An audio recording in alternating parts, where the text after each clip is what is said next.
తిరుమల వెంకన్న తమ కులదైవమని ఆంధ్రప్రదేశ్ ముఖ్యమంత్రి చంద్రబాబు పేర్కొన్నారు. ఏ పని మొదలుపెట్టినా ముందు శ్రీవారిని స్మరించుకున్నాకే ముందుకు వెళ్తానని చెప్పుకొచ్చారు. ఉదయం నిద్రలేస్తూనే నిండు మనసుతో ఒక్క నిమిషం వెంకటేశ్వర స్వామిని ప్రార్థిస్తానని తెలిపారు. రాష్ట్రం సుభిక్షంగా ఉండాలని కోరుకుంటానని చెప్పారు.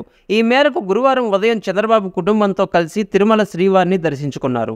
అనంతరం ఆలయ ప్రాంగణంలో ముఖ్యమంత్రిగా తొలిసారి ప్రెస్ మీట్లో మాట్లాడారు. ఆంధ్రప్రదేశ్ ఎన్నికల్లో చారిత్రక విజయం అందుకున్నామని చంద్రబాబు చెప్పారు. తన రాజకీయ జీవితంలో ఎన్నో ఎన్నికలు చూశాను, కానీ ఇంత స్పష్టంగా 93% సీట్లతో ఏ ఎన్నికల్లోనూ ప్రజలు తీర్పు ఇవ్వలేదని తెలియజేశారు. ఇదంతా తిరుమల శ్రీవారి దయనని చెప్పుకొచ్చారు. అలిపిరిలో తనపై జరిగిన దాడిని గుర్తు చేసుకున్న చంద్రబాబు నాడు తనను కాపాడింది వెంకటేశ్వరుడేనని వివరించారు. దర్శనానికి వస్తుండగా తన ప్రాణం పోతే ఆయనపైనే నింద పడుతుందని అనుకున్నారో లేక తన వల్ల జరగాల్సిన పనులు ఉన్నాయనో బతికించాడని చెప్పారు. తెలుగు జాతికి తాను సేవ చేయాల్సి ఉందనే కాపాడారని అన్నారు.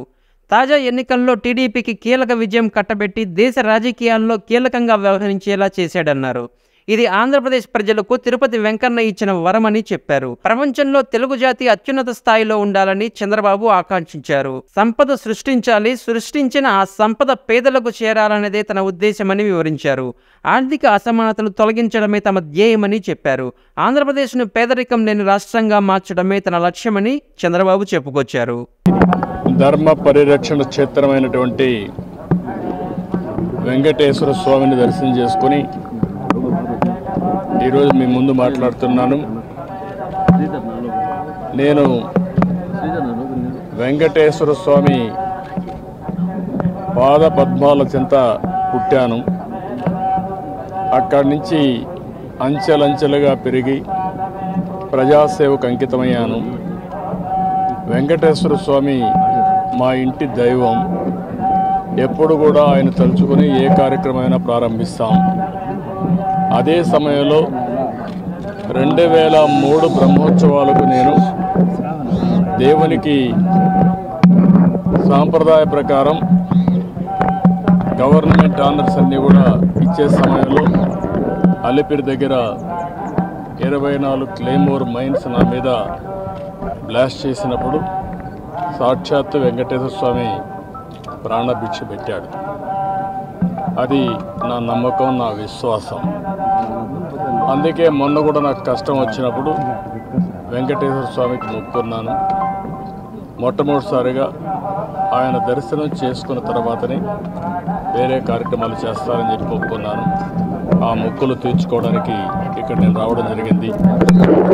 ఈరోజు నేను ఎప్పుడు కూడా వెంకటేశ్వర స్వామిని ఒక్కసారి తలుచుకుంటూనే ఉంటాను. రాత్రిలో కానీ పగులు కానీ ఏ పని చేసే మునుపు కూడా ఆయన ఒకసారి తలుచుకొని ఆ కార్యక్రమానికి శ్రీకారం చుడుతూ ఉంటాను. నేను ఉంటే ఆయన కోరుకుంటాను ధర్మాన్ని కాపాడమని. ఎందుకంటే కలియుగంలో దేవుడు వెంకటేశ్వర స్వామి అవతారంలో పుట్టి కలియుగంలో ధర్మాన్ని పరిరక్షించడం కోసం ఆయన రావడం జరిగింది.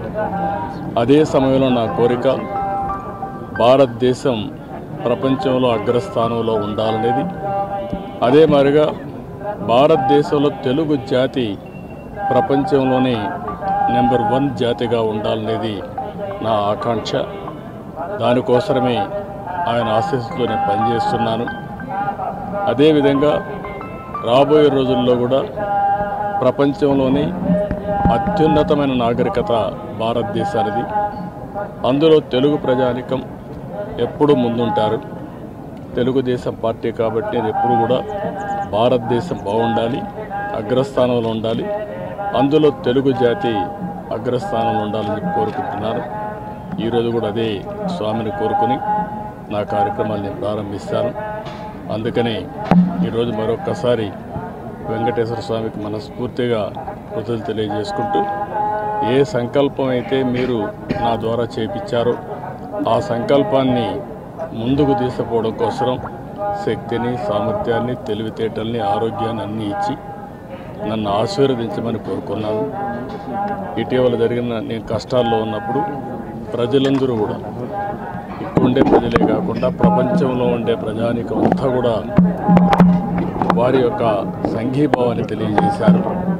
వారికి కూడా మనస్ఫూర్తిగా నమస్కారం తెలియజేసుకుంటూ ఇక్కడ నేను రాజకీయాలు మాట్లాడను, ఇక్కడ ఒకటే ఉండాలి.